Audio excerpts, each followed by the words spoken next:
Bam. Hello, I'm Joe Mo, the consignment director here at Studio Auctions, and you're watching the Break It Down show. Hell yeah. Yeah, this is fun. I love going remote. I love coming to people's worlds. You know, one of the things I realized about having a show, Joe, is that when you go to someone else's place, I become the guest. Yes. And these barriers come down. Look, you guys are super warm and wonderful anyhow, but it's neat to look around in your guys' world and it's there's things being done, auction items being talked about. And every time you say an auction item, I hear it. I go, oh, that's this. Oh, that's that. You know, the other day I was in the Hollywood Bowl, saw Danny Elfman live. And, Envious. right. That was so wonderful. Not only, the venue is great, but he would play one of his symphonic pieces from a movie. And there's nothing I can do about it. I'm like, oh, that's Mars Attacks. I don't know anything about Mars Attacks at all. Maybe I've seen it one time, but the music is indelible. And I'm realizing so are these things that you guys are auctioning off. And behind you, we can see, there's Gone with the Wind poster. Right. We got Iron Man, Alien. Yeah. We sell things. We don't consider them things. We consider them vessels of memories. Everybody, it doesn't matter if you're a stamp collector or coin collector, if you're a plumber or a doctor, everybody watches movies. Right. And so these things hold a common experience and a memory for most of the people that see them. And when you put a lightsaber on your mantle, people aren't walking past it going, that's a lightsaber. They're going, Star Wars. Yeah. They're maybe Star Wars was the first picture your parents took you to. Right. It was the last picture your grandparents took you to. Maybe it's the first one you took your kids to. Yeah. So it's multi-generational. It just keeps growing. And these things never lose their potency. Yeah. It's amazing. I mean, if you could buy Rosebud, I can't imagine. That must be millions of dollars for something like that. Steven Spielberg has one of those. Right. Right. Yeah, it would go for crazy money. And you never know. The market for vintage things just, keeps growing. There's some things that sort of get dampened, like paper. And of course, in our industry, that's 100 years old plus. There's people that fall off the edge of the earth too, like a Theda Bara or Clara Bow. These people who my generation still remember and love. Yeah. Little by little, we're confined to like Clark Gable, Marilyn Monroe, and the iconic. Names are more contemporary. But still, if you're someone who loves a particular thing and you love what I don't know, I'm trying to think of somebody off the top of my head, but somebody from the 30s or the 40s. Janet Leigh, and there's like a hair clip from whatever movie it's going to be. If you're a Janet Leigh person, you don't fall off the face of the earth. That's true. And also, as long as there is a Janet Leigh person in the world, there's a chance for them to spark interest and it's a cycle. It comes back again. So we try to do that here too. What isn't collectible? Anything associated with the movie is collectible. And in fact, the things that you most likely might throw out if you were an actor are things that end up being highly collectible. For example, I had a friend who was an actor that said, well, I don't have any props or costumes. I'm just going to throw everything out with my script and my call sheets. And I was like, wait a minute. He says, no, my script has lipstick on it. And I was like, wait a minute. I mean, these things, you're not going to get Frankenstein's neck bolts ever. Right. But what if you get a call sheet with a coffee ring on it? That's your time machine back to the production, right? That's your connection to the thing you love. And, so everything becomes valuable depending on the context of it. Yeah. How do you source these things? I mean, what's the process for that? Well, part of it is, a lot of us auction companies fish from the same pond. There's differences between us. The juggernauts, can do 12,000 lot sales every day. We're filling a space that's a more curated, intimate space. We do 250 lot sales, which means we can give everything attention. We can spend time with everything. And a lot of collectors prefer that, to the gigantic, juggernaut of a catalog. Yeah. I know you can spend $1 bazillion buying stuff, whatever it's going to be. I think you talked about a product, a thing that's bought in the back, and it was like $250,000, right?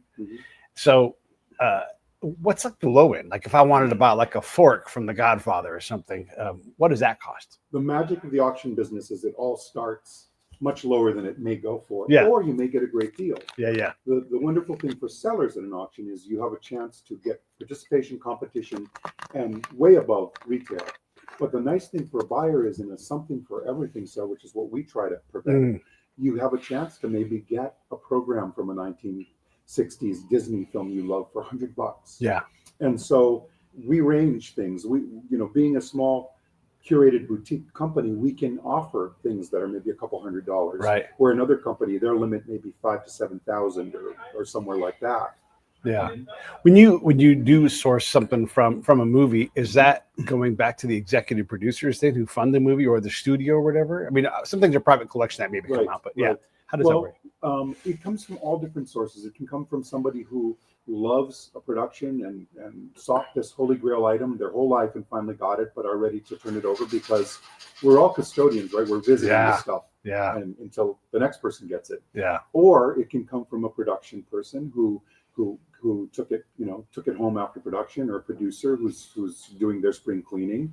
It can also come from some technical people or some crew members who took a memento from or were given a crew gift after production. So it comes from many different sources, from the people that made the movies to the Yeah. people that love and collect any item from the movie. What portion of your job is gathering, selling, packaging? There's just all these different aspects. I'm probably missing some things too. Well, as the consignment director here, my job is to do outreach to find people that have things, Right. and then to discuss our strategy for giving it the best light and trying to get them top dollar. In our case, it may be since we do a small catalog, we may be able to tell the story of your family a little better than other people would. We can do a whole intro about the history of your costume designer aunt, Yeah. who was Marilyn Monroe's best friend, or there's all this storytelling we can do, because really everything has a story, but then it's buttoned up by what we call provenance, which is where does it come from? I can tell you a great story about how I got this cufflink from Gone with the Wind, but if I can't say, and at the end of the day, the producer of the film handed this to me or gave it to my grandfather, that's the provenance. Yeah. So everything has a story, but the story becomes potential zeros on Yeah. the price tag once the provenance enters into the whole game. How do you prove the provenance? Well, that's one of the wonderful and tough things about this business. Yeah. We all become experts in the material, and we all do our diligence. We have to trace it back. Before we'll take anything, we ask for provenance, and then we try to substantiate it. If you've dealt with props and things, there are other things that you just learn to do. You can smell resin, and you can smell foam rubber appliances to see if all of the chemical composition is leached out of it. If it's got too much sulfur in it, or if you can smell solvent, maybe it's a little too fresh to be vintage. Right. So there's all kinds of little tricks we learn from trying to authenticate or disqualify things based on what we've been given, what we've been told. But that's part of. I'm glad you asked that, because it's always part of the process. No matter what we get in, our process is to substantiate it, to prove it. Yeah. Some places choose to prove things are real because they want them to be, and some places try to prove things that are wrong, so that if they offer them, there's no doubt in their mind that they have an authentic piece. So people come at it at different angles. So I have to ask this, and I know a number of people that have done this kind of thing, because you're tempted. You're there. You're in like the waffle shop, and there's waffles everywhere. And so I know people that have taken waffles from the waffle shop. I'm using waffles so that nobody knows anything about anything, but it's hard to do provenance when you're like, and it goes into a bag. That's very insightful, because the fact is, one of the major tenets of the auction business across the board is confidentiality.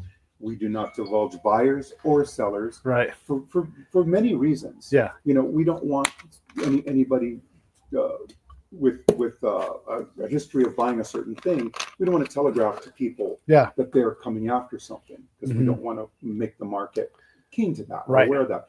Then there's also people that took things or have things that they've inherited. They don't want anybody to know that they need the money, that they was a gift to them, that they're selling something, a treasure someone gave them. Yeah. So there's many reasons that people would rather the stuff speak for itself and be out there. Yeah. But to answer your question, it comes from all different sources. Directly from a producer, sometimes directly from a makeup artist, from a crew member, from a writer with sticky fingers who was in an office. That happens more than you think. And by sticky fingers, I don't mean a thief. I mean people that are sitting in an office and going, "Oh, what's that?" And the producer going, "Oh, that's some Freddy Krueger glove. It's like, take it out of here." Yeah. That happens more often than you think. Because writers are always around the scenes. Yeah, absolutely. And I'm describing like sticky finger things, but sometimes they're like, hey, we don't have enough money. Why don't you take any one of these things on the wall too, right? So some of that happens. How do you do provenance when someone has acquired something where it was for trade, or maybe it was lifted? Well, we can still say it comes directly from production, from a crew member. The client, the consignor, has the latitude to say, hey, I think my name attached to it is going to add value, Right. and I'm selling it for charity, so Yeah. please tell everybody it's mine. They may say, I'll tell the buyer who I am or whatever, but I just don't want it public. Or they may just say, nope, that's it. Just Yeah. let them know that it comes from production, Yeah. and we know that it's them, so Yeah. we know that they got it from the source. And so we sort of provide what we can, but we try never to say, Yeah. maybe, you know. So when someone goes online to studio auction, is it like a barking style auction, like you know? This is a total Hollywood, California sell Yeah. auction. It's very, very low key, and we wait because Yeah. I mean, think about it. There's 4 ways you can bid. Right. Come in and raise a traditional paddle. Right. Raise it up with your number. You can phone bid, which is the next best thing to being here because Yeah. you got someone who's proxy and they can tell you the nuance of the room, which to me is important. They can not only say bid, but they can say, you've got 3 people against you, 2 on the phone, Yeah. 1 in the room. You just knock one of the phone bidders off. It gives Yeah. everybody the information they need to make the best choice. Then there's absentee bids, which means they're in the auctioneer's book. Right. And we go to it and we say, we're going to open it. We have an auction. We have an absentee bid of 500, 550. Absentee bid 600, and that bid is your highest bid that you're willing to Right. bid. It's in the Right. auctioneer's book. It's advanced till you've prevailed or you've been beaten. Right. Either can happen. And then the final way is you do it all yourself through the keyboard. Yeah. Just sit there and punch in your bid through the keyboard. So Yeah.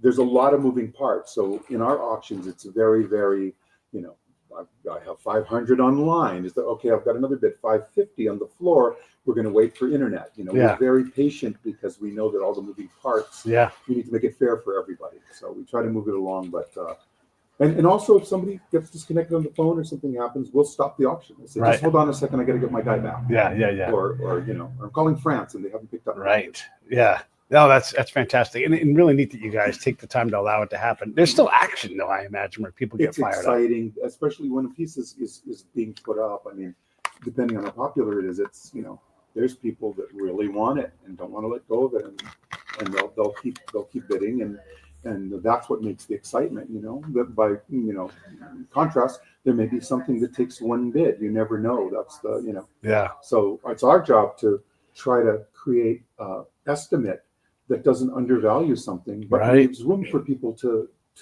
come in the pool and get a chance at it. You guys are, when we did a show with Jane the other day, Mhm. her godfather, Mr. Herman, is selling a crypt. That's That right. has to be very unique. How do you determine the market for a crypt? The location's great, but I mean, The first, I think the first rule of selling something that's offbeat mhm. and a little bit unconventional is a belief in the piece. Yeah. And Jane and I went around the block. Jane and I followed each other from 1 or 2 companies before I ended up at studio auctions. When we got in touch, and I said, "Okay, I'm director. I'm taking this, and we're going to do it." And she'd done so much to promote her Yeah. you know, uncle or her godfather, Yeah. Jerry Herman. You know, just a classic musical theater composer of the highest order. But you know, it's all about imagination. You know, sparking the imagination of a public.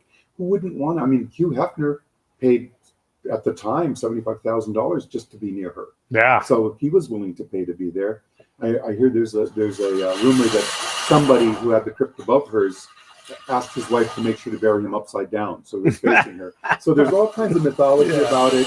It's in a really interesting place. Hey, hello. Yeah. Sorry, So it's the drawbridge. no, it's all right. It's Yeah. a magical place full of magical things. Yeah. So when you have something like Marilyn Monroe's crypt, let's say that my father is buried on the other side, you know, on his side towards Maryland, and I'm like, I'm going to pull him out of there, and you sell a youth crypt. I mean, is that even possible too, or? You know, that's a really interesting idea. I'm not sure that they allow that. I mean, it's Yeah. your property. You'd Right. think that you'd have but a detail I can tell you is that it will fit 1 coffin, or you're allowed 4 urns. Oh, okay. So there you go. 4 urns. Yeah, so That's an the whole interesting family number. can Yeah. be near Maryland. And Do you, and Jerry. and you don't have to answer this, but is there a market estimate for what that crypt will go for? I think we've got it at a 150 to 250. Yeah. I think, and I think that's. I mean, I think that's a song. Considering it's not that much above what you probably have to pay just to get space there, because it's pretty crowded Yeah. and it's full of stars at Oh my Westwood. gosh, right. So I think that that's really reasonable, and just for the privilege of being able to say that's mine, and Yeah. have be next to all those lipstick kisses on that marble slab, and to be in Jerry Herman's. We talked about Yeah. all of that, but Jerry Herman, I mean, Oh my to gosh. me, he's the value to me, because I'm a musical guy. I love those, and Yeah. Hello Dolly, Yeah. and Maine. He's a Oh. classic. So. Yeah, I told you the other day I saw Bernadette Peters at the Segerstrom, and when you think about his just innate, his God-given ability to make music, then you see it performed, and you just think like, what on earth in his head happens to allow him to, here's what I hear, a little piccolo, a little bassoon. It's And just it doesn't incredible. happen often that you leave a theater singing anymore. Oh my gosh, yeah. But those tunes you leave humming after one viewing. Yeah. It's definitely an art. Incredibly sticky. You're right. And so there's the Maryland part, there's the neighborhood, and there's also the other thing I'm curious with when you're trying to value these things. And someone wants to buy it. Let's say that Chris Hamilton from Bone Gap, Illinois, is going to buy this thing. Is the cemetery going to be like, hey, this is for celebrities? That can they limit it or no? No, it's their property. It's paid for, and all of the privileges and rights of your presence there is taken care of, and cleaning, and doing the lawn and the garden. It's just transferred to the person that now gets to use it. Yeah. Do you think the cemetery will bid on it, since it's going to go for a song, then repackage it and sell it again? That's not a bad idea. Believe me, we reach out to everybody. That's our diligence, as ultimately, after we've had all the fun of pretending we have a big collection that we can't afford ourselves, our diligence is really selling to the people that will want it. So we outreach to everybody possible. So it's a good chance that they could take a shot at it. Right. And then when you're trying to curate this market, and you've got obviously people like, oh yeah, Jeff, he always buys things. I'll make sure you let you know. But how do you expand that? Like, how do you think through the process of who should we get a hold of? Well, in our business, it's sometimes as important to spark the imagination of the public, pop culture, as it is the buyer, because they're your foot soldiers. They're excited. I mean, look, I people say, do you collect? And I say, I don't have to. I have the best collection in the world for 3 months. Then we sell it to people who can afford it, and they get a new one. So that's, I love it. And there's a lot of people out there who say, I can never afford Bruce Lee's gi. But you know what? So and so is going to want to know about this. So it's a community. There's a lot of excitement. There's a lot of I wish I could have it, but if I can't, I want to know it's in the family. So it's a lot of fun, and if you get it out into the public, usually the right people get to see it. Yeah, my show's kind of like that, where I know enough people now that are like, hey, you should get so-and-so, because I've had other so-and-sos. That person's like, oh yeah, of course I'll come on, and I get to talk to you. And it really does kind of start to have its own life. And my show is bigger than me. And so I can say, hey, I'm going to do this. And like, where are you from? Oh, I've heard of that. And then come on, So there is that part where we're selling magic. We're selling great conversations in my case. And so people do show up and come and like, oh, I was been waiting for that. I know about you guys. I follow your auctions all the time, that kind of thing. Yeah, well, you're exactly the kind of personality that works best in our business. It's all about engagement, even pre-social media engagement that we have to be so aware of. But just the whole idea of being enthusiastic about a piece and infecting someone else with that enthusiasm, putting it into context. When you say, hey, this sat there on the set of Dracula. This Forrest Gump, wore these 10 issues, and the incredible, community that it makes, and the excitement about, the movie making process and being in the company of that. It's not Tom Hanks, but it's close, and people get very excited about that. So sharing our enthusiasm for it, which is sincere, we love the stuff as much as anybody. Really helps the business just in a natural and organic way. Yeah, that's great. Like above let's see if I can do this right. My shoulder. That's Batman. That's an actual That is a costume. Kilmer suit. Yeah, that is a superhero suit that was screen worn. Cape, the torso, codpiece, cowl. There it is. Yeah, and the boots. We will tell you in a description too. The boots and the gloves are added for display. And when you go to our catalog and look, we put as much detail as we can, these things aren't cheap. Yeah. You know, these things are, collectors really want to know. Also, what your audience should know is if they have an interest in anything, they're more than welcome to call us and arrange for preview. Okay. Where we'll pull out the piece, they can actually examine it, take some time with it, and when you're spending that kind of money on something, it's only fair that you get a shot to come and see it in person. What's the number people should call? Oh, I'll tell you right here. All right. And I'm gonna do this in the meantime. It is 747 241 8255. 8255. But everybody, you can look down below. I'm typing it as we're talking, and you'll be able to, like I'm like Vanna White, reveal. There you go. And then when people want to go to the website, what website do they go to? www.studioauctions.com. Studioauctions.com. And there is that link. Yeah. And make sure you look, you'll see the online catalog where it has all the individual pieces. But there's also a flip book if you want to have the real catalog experience. And that has a lot of the introductions and all of the nuance and color commentary. Yeah. And stuff. There's our neighbor is moving into the next phase of her life, and she's going to do other things. So they were auctioning off her life and everything that was in there. And the auction house brings things to kind of spruce up the place and sell other items that haven't sold before. I walked by this old, maybe 4-inch by 5-inch little mystery novels in a series, like the kind you might have bought in a newspaper back in the old days, or the back of a magazine. And those things were just screaming at me like, hey, and I don't need a bunch of extra stuff in my house, but I'm like, man, if I was going to buy anything, it'd be this right here. I didn't even know I wanted that. I don't even know who the author was. I don't know anything about it, but it was old enough and interesting enough that it just called to me. And so how do you communicate that to someone who's online or anything else? Like because this isn't something you plan to buy, Right. There are specialists and people interested in every single facet, including paper, which ebbs and flows, because there's a new generation of people that just don't attach memory to the hard copy of anything. They're, if it's an image from a photo, that's good enough for them. They need to have the vintage photograph. And whatnot. But, we tell the story. For example, some of the greatest things I've personally handled, the things I've liked best is the literature. I love handling,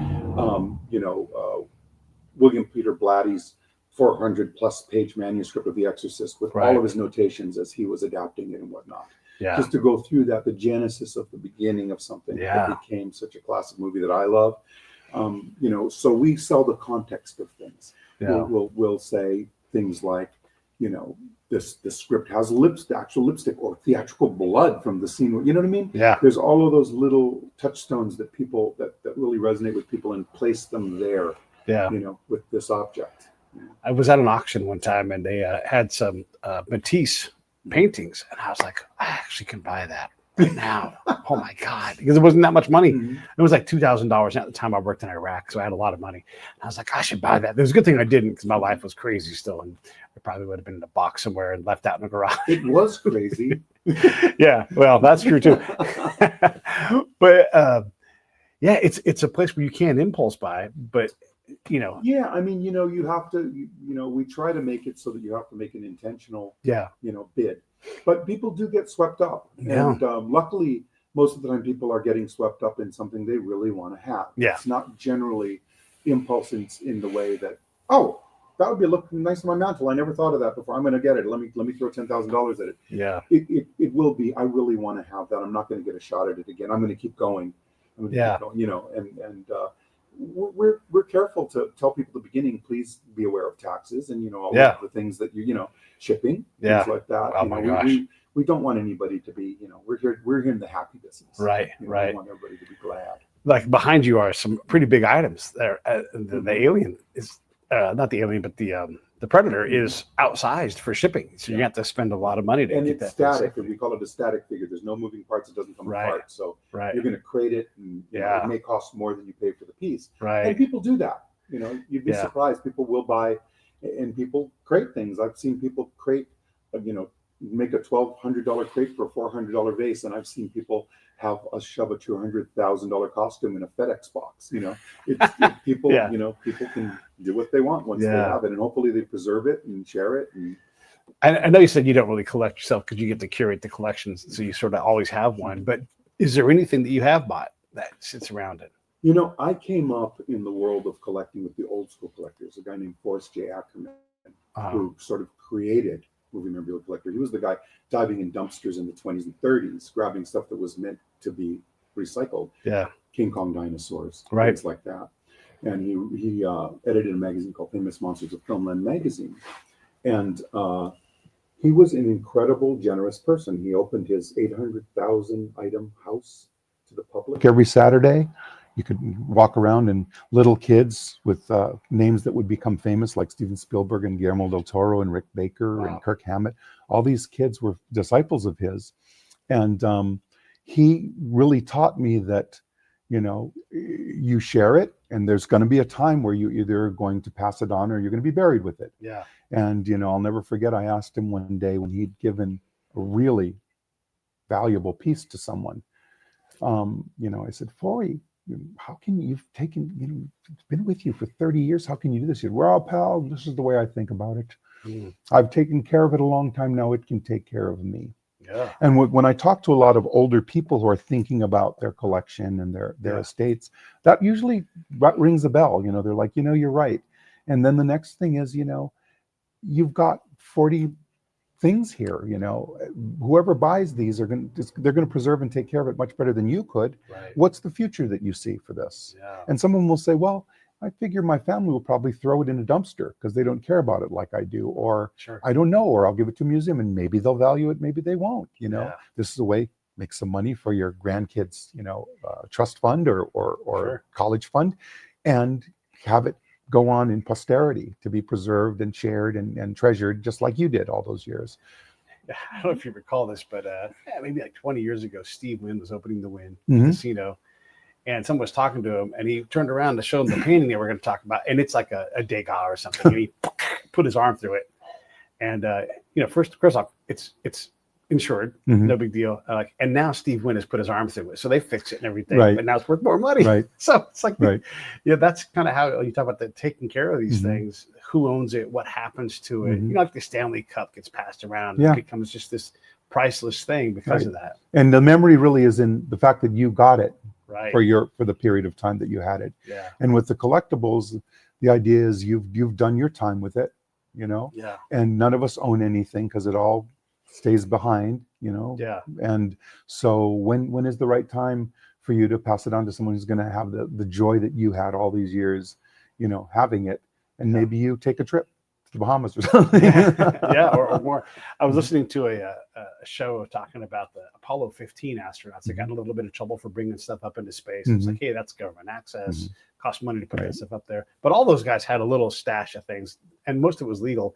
But they weren't supposed to profit off it. But then, you know, like, hey, it's from Apollo 11 and went up with Neil Armstrong. And so he dies, and someone's going to benefit from it. So now it's his kids. And I'm not judging this. I'm just saying all of a sudden, an envelope becomes worth $100,000 because it's been to space and it was Neil Armstrong. It's amazing what happens. Is it better to hold on to a collection and sell it in mass, or do you think is it better to kind of judge the market? You know, an estate sale, it depends, because of people's estates, generally, even people that are genre collectors or specialty collectors, they have a ton of other stuff too. Yeah. So it's tough. I always believe that you take, you know, you use the right tool for the job. So if it's movie memorabilia, you go to a movie memorabilia house. If it's jewelry, you go someplace that specializes in jewelry. Right.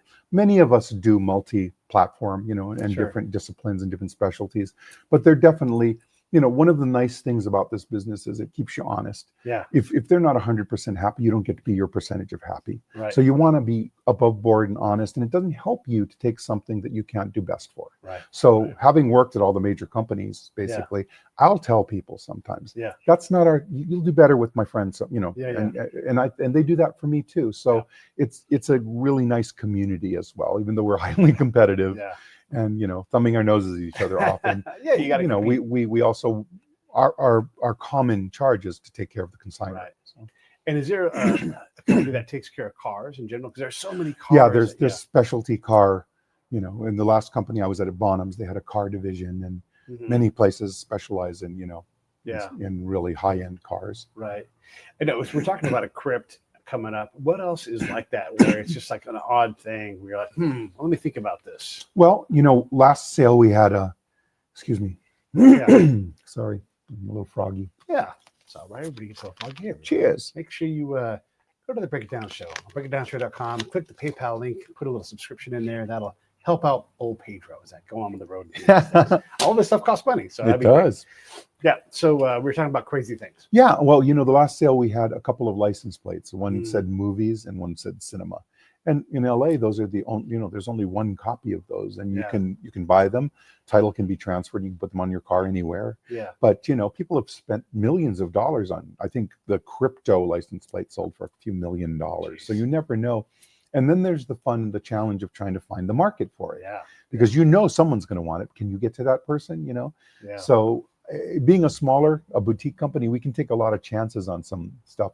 Now, we won't take anything that anyone could consider offensive or degrading or disrespectful to a celebrity. Right. Really hyper personal items. Right. And if somebody does give us an estate and we were to find any personal information, we would return that. Yeah. But we do have more latitude to try to handle stuff creatively, some offbeat stuff that other people won't touch. I don't want to be crass or anything, but as you get more further off in the distance and you're more deader than ever, does that hyper personal stuff become more available? And I don't know what it would be specifically. We don't got to get into all that, but as you get further and further away and people are interested, like, hey, this is her comb for her hair, not like a decorative. That kind of stuff, vanity things and everything, but like, undergarments and, and like even highly personal notes to somebody, that things, were never meant to see the light of day necessarily, because, to do this job, we have a lot of reverence and respect for all of the people that are in the industry, from the designers to the movie stars and all across the board. So we feel kind of protective of them, and at the same time we're kind of selling pieces of their legacy. We try to maintain their integrity. I know we've talked about Predator, who's behind you right there. There's also smaller items, and you have one with you. So this is a good one. I'm happy to share this. Part of this job, the most fun is sharing this stuff, and like I tell people when they come into a Star Wars preview or they come and see Star Trek, stuff's never going to be together again. Right. If you're seeing 50 pieces, they're not going to be together again. This is your chance to really see them. Right. But recently, there's been a lot of interest in the Game of Thrones material and some big sales, but this piece did not come up till now, and it is the Jon Snow dagger. which is absolutely important, because it is in the very final episode. This is the dagger that he uses to kill Daenerys to save the world. And so this is Kit Harington's hero. We call a hero prop the beauty prop, the one that takes all the close-up shots. The one, if it's a blank firing gun, is the one that's the most functional. Then we have different stages, like there would have been one of these cast in plastic, blunted, so that it was safe to run with. There would have been a sponge rubber one, so that it wouldn't hurt the actor in any battle scenes and things like that. So there's heroes, there's hero, there can be hero resin copies, there can be foam stunt copies, but this would be the premium prime example relic upon which all the others would be based or cast from or created after. So this is a really important piece to that. So Jon Snow's, whatever that is. What is that? A cavalier? What is that? We call that now. Well, we call it a dagger, but I mean, most importantly, we call it a signature weapon, because it's his sidearm. It's he wears, it's part of his costume, and it has such an important role in the ending of the epic, groundbreaking series. We just talked about hyper-personal things, and that just got me thinking. We had a stuntman on. He was in Planet of the Apes, and he was wearing the ape costume and riding a horse, and he had to go through water. And, these things get dangerous. And so he almost dies because the sponge in the ape suit fills up, and it becomes like 400 pounds, and the horse can't handle it. Yeah. He's in a river. Everything worked out, but that isn't always true. That would scare the heck out of me. Oh, I know. Claustrophobia alone. Oh, yeah. And I think part of that scene makes it into the movie. Either way, you have these things where tragedies associated with the thing, like the pistol from Rust that may hit the market one day. Does that kind of thing, that creates value, doesn't it? When something kind of tragedy associated with it? It can, that's really not our space, sort of sensational, kind of notorious things. Right. We're more about the fantasy and fun and Okay. imagination of filmmaking. Yeah. But I mean, there's no denying that or the blank firing gun from The Crow, Yeah. Right. or the other things wouldn't have value.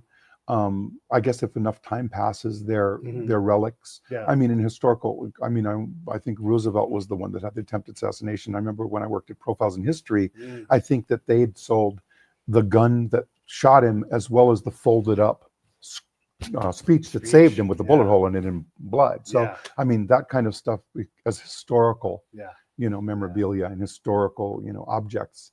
I think there's a fine line between those. So I could imagine selling, at least the Crow gun, It's so interesting. There's so many questions in my head.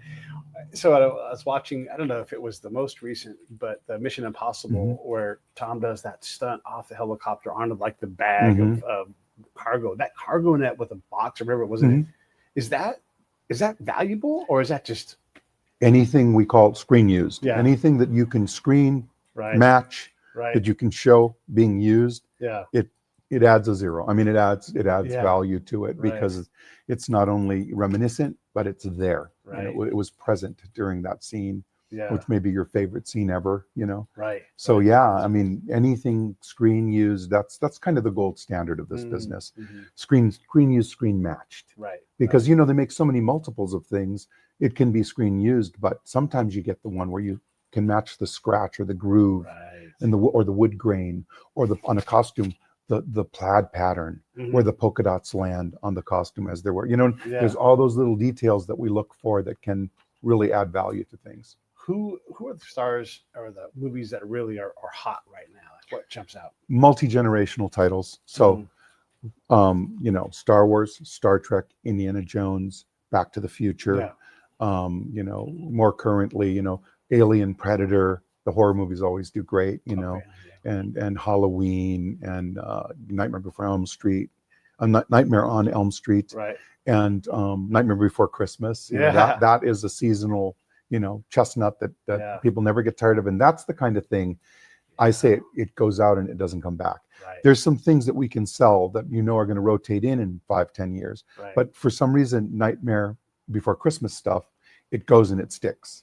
So it's hard to find new stuff, and people hang on to it when they do. So. Why do people love that movie so much? I mean, I certainly do, but what is it? I think it is the whimsy and craft, the design of and just the imagination of Tim Burton and his style. And then it's a seasonal movie. I mean, the two most popular holidays are probably Christmas and Halloween. I think it was Easter before, but I think Halloween is overtaken it. And so there's your favorite holidays of the year. An incredibly multi-generational title that you can watch, like Wizard of Oz, every year. It's musical. It ticks so many boxes. And Disney still promotes it, and there's still a presence in the Disney, universe. So I mean, I think that's a prime example of something that never loses its potency, and that people can't get enough of. And then over your shoulder is Gone with the Wind and Clark Gable. And so I look into my history of my family quite a lot. And I kept hearing like, oh, you look like Clark Gable. You look like Clark, So there's all these people that are into Clark Gable, but also Gone with the Wind is a movie that represents part of our history that we're not comfortable with, yet it's an epic and it's hugely successful. So how does that legacy go? It can soften, trends in social, temperature on certain things can soften things, but I don't think true movie aficionados, especially people that are old school collectors, I don't think that they let the magic of the craft and the importance of the film and the storytelling. I don't think that they completely they acknowledge it, but they don't completely let it overtake their appreciation of the movie and its place in our history as a film. And then it's all of us can observe things that were different and maybe have changed and should have changed, or but I think that when we watch Gone with the Wind, it's really about when you remove all of the window dressing, it really is a romance, and it really is an epic romance in a time of incredible conflict, and I think that those things don't diminish because of any politics or anything like that. It's like Rocky was a love story. It wasn't about fighting. It was about him and Adrian, Yeah. That's right. Yeah, everything's a love story. Bad News Bear is a love story. They're all love stories. Do movie houses, do they make props with the intention of like, hey, we're going to make a bunch of these things and we're going to make sure that, you know, Joe gets them because there's revenue to make there? Nowadays, Yeah. people are very well aware that things are collector's items. You know, I think that term was coined in the 50s, 60s. And as soon as that happened, you know, everybody was buying 2 copies of a magazine. So everything kind of diminished the value of things. But if you think about it, movie memorabilia, you know, they may have made multiples of them and people may know a value for them. But while the value may you know, diminish a little bit because we all know there's multiples and there's different degrees of quality and importance. If you think about it, we're getting further and further away from practical effects, props and things. So these things become more valuable to have something that you can hold in your hand as opposed to the memory of a CG object or something. And I know a lot of the people right now who are the movers and shakers, the Guillermos, the Peter Jacksons, the Lucas, all those guys still have a great affection for practical props and things like that. So as long as they're in charge of the business, people are still going to be generating maquettes and objects and weapons and jewelry and you know, ornaments and all that stuff is still going to be, you know, something that they love. But who knows, that window may close up in 10 years. You never know. No, I mean, it's the other day, someone had purchased chat.com and then that was sold to ChatGPT for $15 million, and that turned around a $5 million profit, right? And so maybe it will be that like, oh, my Adobe login is I'm going to auction that off so you can have all of my shapes or Hans Zimmer, like, and all of my sounds, you know, because that exists. It's in the cloud, but it exists. Right. And you never know. For example, you know, we talked about photography early on, and I think 10 years ago, 7 maybe, if we had a photography archive of 20,000 people there, I knew there'd the 5 people that would show up to preview every piece. Front, back, front, through the whole thing. Sometimes it'd take 3 days. Now, here's a collection. I want those 15 pieces. People aren't doing the big buy of the wholesale buy of everything. Everybody is selective. Everybody has their specialty. Everybody has their things they want. Another example is Westerns. You know, we once did a sale that had some John Wayne, probably the only existent examples of early John Wayne lobby cards. You know, those cards that used to go in the marquees and the lobbies of the old movie houses. And the buyer, the consignor must have paid thousands of dollars for them within a 10-year period. But by the time we were selling them, we couldn't get like 500, 600 for them because, you know, Westerns is one of those markets. One comes out and suddenly it's popular, but it's not like horror movies are cranked out all the time. You know, we're horror, you know. But Westerns are kind of a specialized taste in this day and age, and they don't get made every single day. So, you know. And John Wayne's reputation has evolved over the years too, where he's less of an icon, still iconic, still an airport named after him, but there's less of a crowd clamoring for him. What else do we need to know about auctions and everything else? We're here at Studio Auctions. I got the link down below. There's people coming in right now. I can't wait. Well, we're going to be having a preview next weekend. And so people will be welcome to come and see the pieces in person. People that want to preview, or people that want to, you know, just have a look at things, you know, and treat it as a little mini museum. So that's happening. They can always call us for condition reports, we call them. People that are far away that see something in the auction that they're interested in but want more details about, they just give us a call at that number that you showed earlier, and they can get a condition report, which means one of the catalogers actually can take a picture of a label or can elaborate on something that you're curious about the piece. Other than that, consigners, you know, if you have anything, don't ever hesitate to give us a call. If you have something you're about to throw out, but you're like, give us a call. You never know. And also, if you're in our industry, which is having a tough time now in Hollywood, you know, we're happy to have you consign stuff. We'll make special terms for you, because I know a lot of my friends who are writers and who are in film business are suffering a little bit as we wait for everything to regulate. I'm happy to help out. You know, we're very sympathetic to that, and you know, again, confidentiality is key, and we'll work out special terms so that you can keep the most profit if it'll help you. So I love it. Well, I appreciate you coming on the show. Just for everybody watching again too. There's the link. I'm guessing there. it's here. like that. That's the website. I mean, that's really where you guys are going to want to probably go, or you can call in, and these guys are going to call and talk to you. People come by, as you can see during the show. We've had a couple of things happen, so it's really neat that you guys do this. I'm excited about it. I love the Bruce Lee nunchucks, all these great things. Bruce Lee stuff, the Iron Man suit. I don't know if one of those has ever come to market. That's a great thing for people. Yeah. And even if you can't own it, you can sing about it like we do, and we would appreciate you letting anybody that needs to know what's coming up. That's the heart of our business, and we're all hypothetical collectors, even though most of us can't afford to buy these pieces. We get to visit it, but there's a lot of things you can't afford here too, though. Absolutely. Absolutely. And buy what you love. Right. Yeah. And you can also, don't forget, go and quarter these on the crypt from Jerry, and there you go. You can do 4 urns in there, and boom, presto chango. You're sleeping forever with Marilyn Monroe. Right around the corner from you. Oh, that's great. Well, I'm going to roll the credits here. Thank you so much for coming on. My pleasure. Come back and see the stuff when it's up. We'll have the display up soon, and love it. Hope this isn't the last time we meet, and thanks everybody for tuning in. Hey, thanks for watching the show. I really appreciate it. Right here, you can subscribe. Please do that. It makes the show grow. Hit that notification bell so you know which incredible guest is coming up next. Down below is the PayPal link. You can put a small subscription in. That is an enormous help. All that money goes right back into the show. And then right up over here are the next episodes you should listen to, curated by yours truly. Thank you so much for